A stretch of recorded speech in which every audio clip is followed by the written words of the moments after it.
Well, good morning, YouTube. I thought I'd come to you guys today and we'll do our something different talk today. And it is a simply beautiful fall morning. The temperature's probably, I think it's around in the upper 60s right now. I can't remember. I saw it a while ago. I know it was 54, I think, when I got up this morning. It's about, I think it was wrong, about 5 o'clock. It was 54. So it's been a beautiful morning so far, and we're calling for some rain, I think, later on in the week. But I have to say uh, we've had a stretch now of some dry weather, so I'm going to attempt to try to get out here with a hoe and work on my broccoli and my cabbage and collards and stuff. I'm going to try my best to work those out just a little bit as good as I can, before it does, we get more rain. But they are looking great. Uh, we might try to do a video on those later on in the week if we can, provided it's not raining or anything, if I can get a break in it. But anyway, overall, it's just been a beautiful day so far. So anyway, I want to get right on into our video, but before I do, I want to thank each one of you, my subscribers. I thank you for all of your kind comments, and for the new ones that keep coming on board, I welcome you aboard. And so, and if you're watching this and you are not subscribed, hit that subscribe button, and also don't forget that little bell icon down there. You want to hit that because that'll alert you. Sometimes, I don't know, it's kind of got a weird way of working, but it will let you know when I put out a new video. So anyway, don't forget to hit that. And I don't know how I'm just looking at it on my phone. My face may be rather dark. I don't know. Uh, I may have to redo this. But anyway, I kind of like doing it right here in the porch because it's shaded, and it's just a good location for me to do my videos. But anyway, we want to get right on into our talk today, and I want to talk a little bit, probably won't be long, but I want to talk a little bit about rejection. And everybody in their lifetime is going to suffer rejection of some form or another.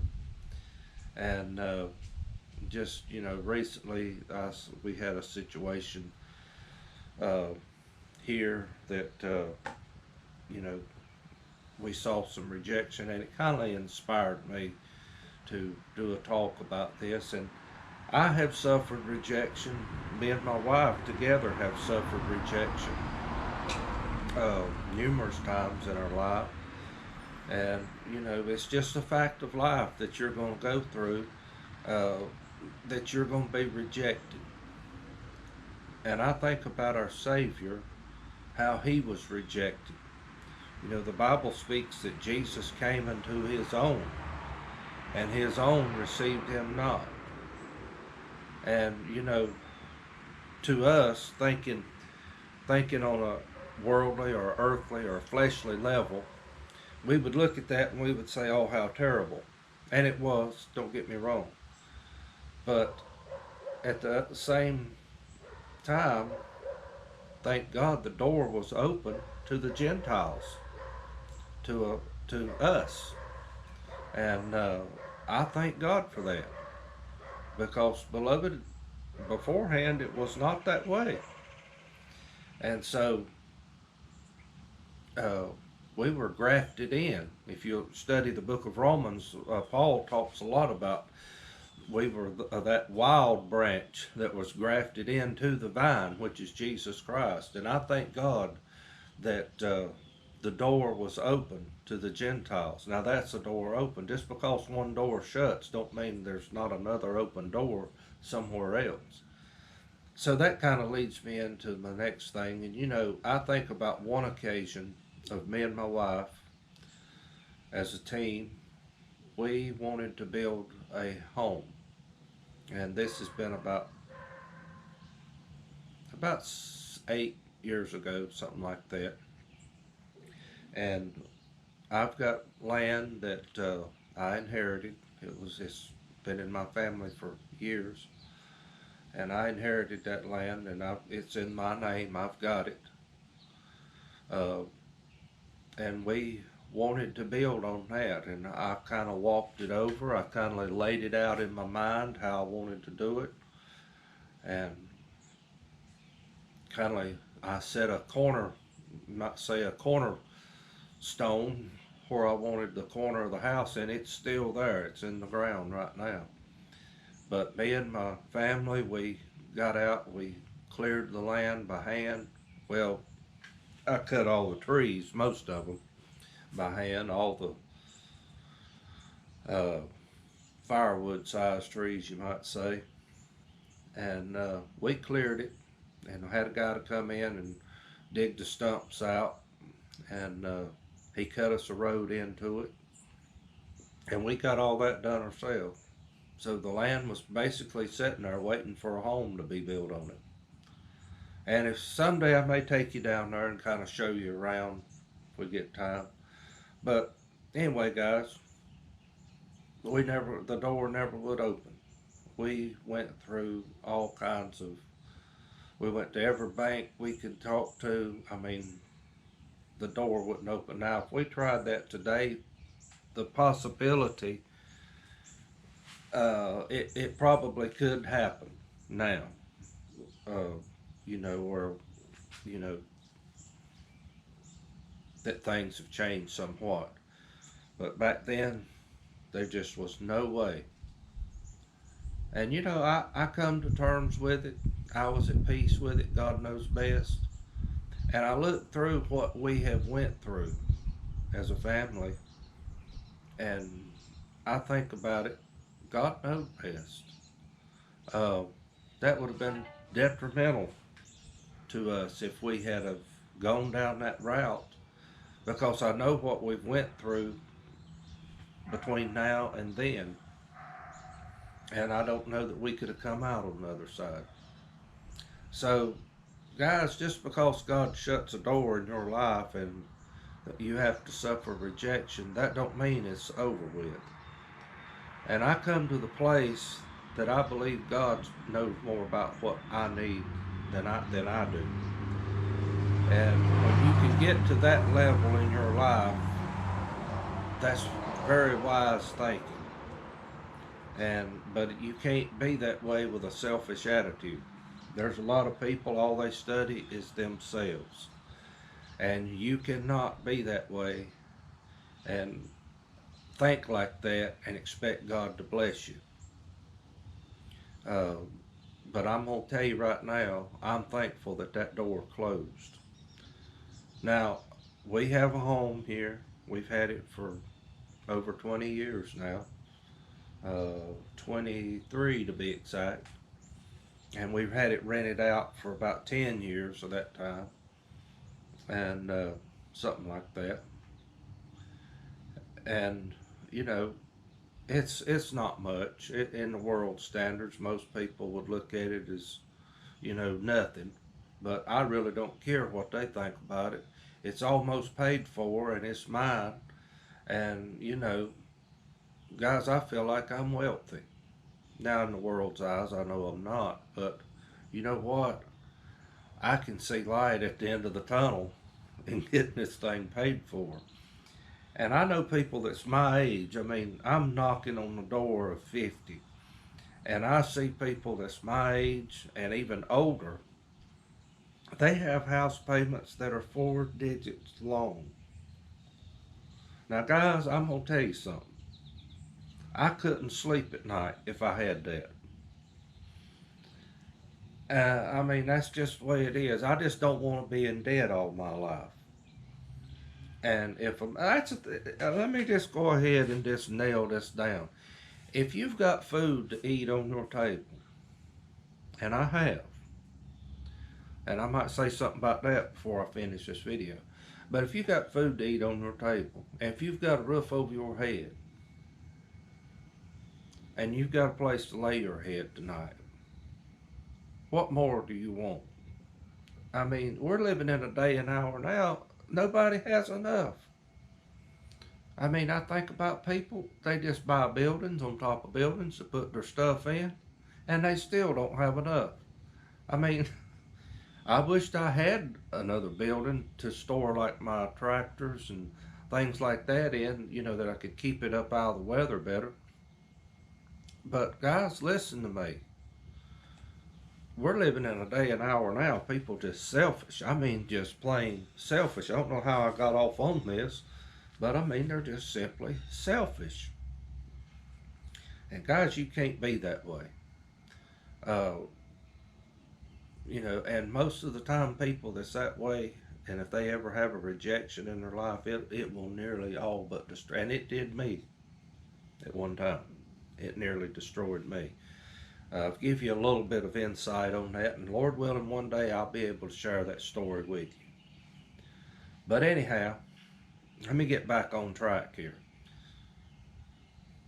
That door was closed, and this door, I don't know that I would say it was open. I may have just opened it, I don't know. But I remember, see, we had people renting, and the long-term plan was maybe they would be interested in buying the home. And it turned out they really wasn't interested. And so if they wasn't, hey, we need our house back. And you've got, legal challenges that you've got to go through there when you've got someone rented. I can't just up and throw them out, and I wouldn't do that no way. But I did tell them, hey, we need our house back. And so I did have to go through all the formalities to be legal in this thing. You had to go through all the right steps and let them know, that you needed them to make plans to move on. So, but anyway, we moved back here, and we've done some cosmetic repairs to the home. We put new carpet, new paint, stuff like that inside. And my wife wanted new appliances, and she bought her new appliances to go in the kitchen. And because they were outdated, they were getting old. Well, for one thing, we didn't even have a refrigerator and stove. We still got a stove, but our refrigerator, we left it because it was getting some age on it. So, but anyway, that was where that kind of went. But I'm thankful we moved back here because, I mean, like I said earlier, I'm getting real close to having this thing paid for. And so I'm looking forward to being able to, let up on the gas a little bit on that part. But guys, when you suffer rejection, it don't have to be a loan to buy a house. It can be rejection from a spouse. I even think about when young people are dating, and you suffer rejection from a person that you admire, that you would love to go out with and date and spend time with, and they reject you. That is a hurt. A spouse may reject you in some way, and it ends up in divorce and all those things. I don't know the pain with that because I've never had to feel that part, but that hurts. I know it's got to hurt. So I can't speak a whole lot about it, but I know that it would hurt. I could not imagine. I mean, it would destroy me as a person if my wife come up and said, I'm leaving you. I don't want to be with you anymore. I mean, it breaks my heart just to even think of that. And it would break her heart if I done the same to her. And, hurt goes both ways. But guys, when we face rejection, there's one thing to think about in mind. We don't understand why we're being rejected. It could even be a job. That one right there is probably one of the most common rejections that probably people face. You may apply for a certain job that you think, if I had this job, man, my life would be so much better. Really? I've had some jobs before that, honest to goodness, nobody would want. Usually that's the ones I've always had anyhow. Give that wind a second to pass. It's a good cool breeze. It feels good. Hope it's not messing up my sound. But anyway, I've had jobs before that nobody would want. And I've had the last job that I really had that I worked the longest at would be the best job I've ever had in my life. I was a knitting machine technician, and I absolutely loved that job. Now, dealing with all the nonsense you had to deal with, but that's with every job you got. But I learned the knitting machine. I learned what made that thing tick. I learned what made it talk. And I got with people that knew how to work on them. And I learned that thing. I loved working on that thing. And there's so many settings on it that you had to know how to set it up to get it to where it would run. And if there's anybody that's listening to me that's ever worked in knitting and's worked on knitting machine, now I worked on a circular machine. Never was familiar with the full fashion flatbed knitting machines. I know nothing about that, but we knitted hosiery. That was primarily what we knitted. But we did make other things with our machines that we had. But guys, that was the best job I ever had.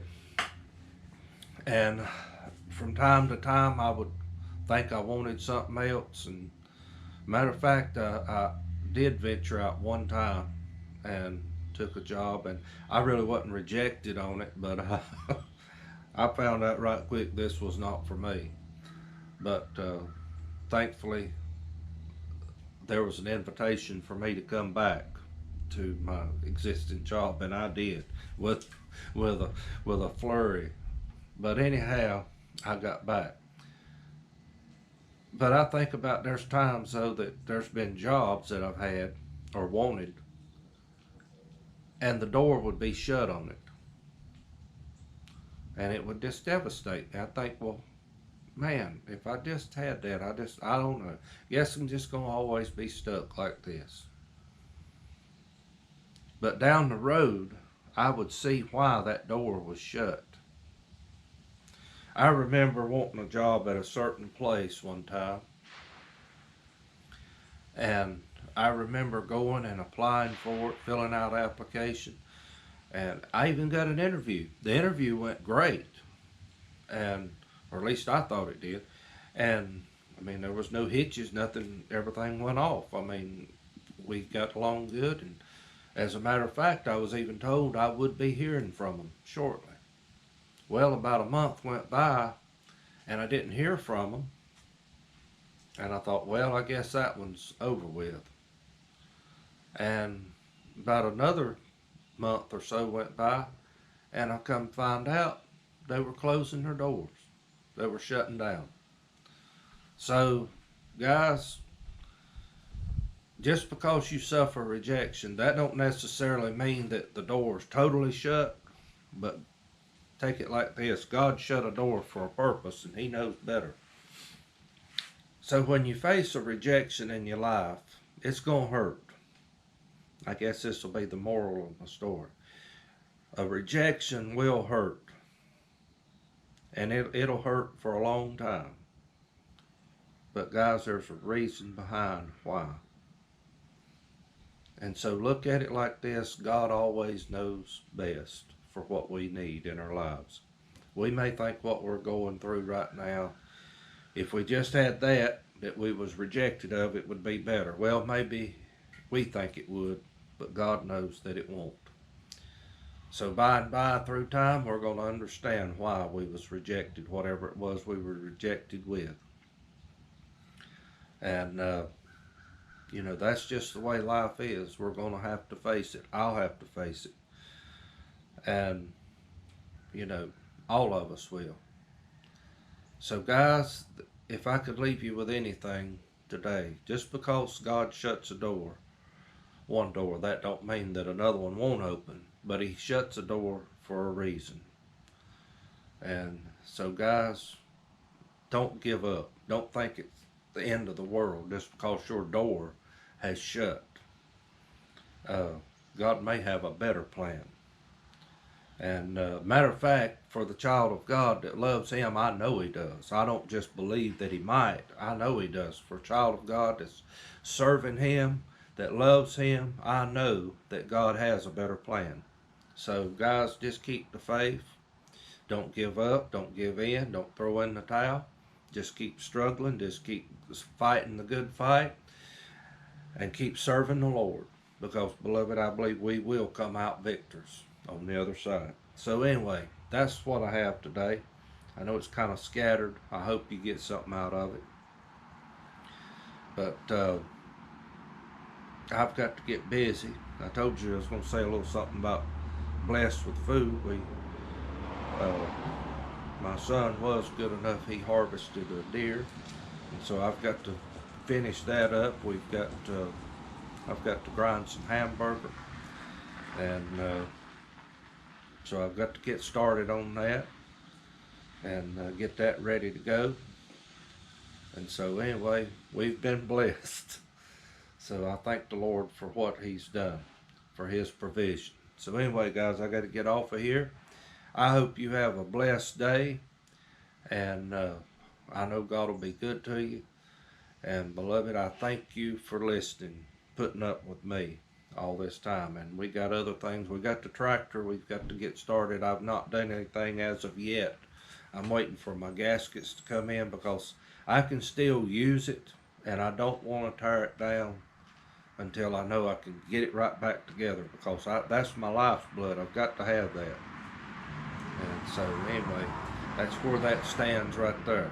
But I'll do my best to get a video on that when we go to working on it, troubleshooting it, and finding out what's going on. So anyway, guys, I'm going to get off of here. Y'all have a blessed day, and thank you from Little North Carolina Farmer.